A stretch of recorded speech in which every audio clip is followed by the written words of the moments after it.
What's up nga sa inyo uli mga peps? Ayan po, oh. Kuya Ken J. Panotis. Ayan, oh. Ayan po, oh, si Kuya Pipoy, oh. Ayan. Si Pipoy Kalog TV. Ayan.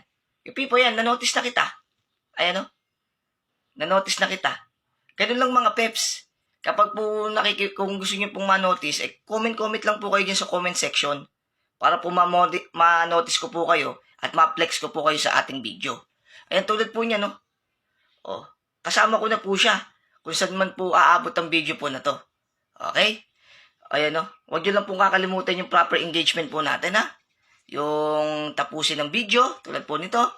Tapusin. Tapos po, i-heart. I-follow nyo na rin po ako. Mag-comment po kayo sa comment section. Tapos lahat na po nang nag-comment dyan, pusuan nyo na. Tapos po, add to favorites, tsaka nyo po i-share.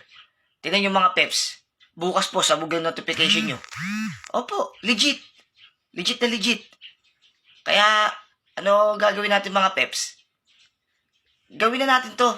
Tapos punta rin kayo sa akin live stream. Nagla-livestream po ako.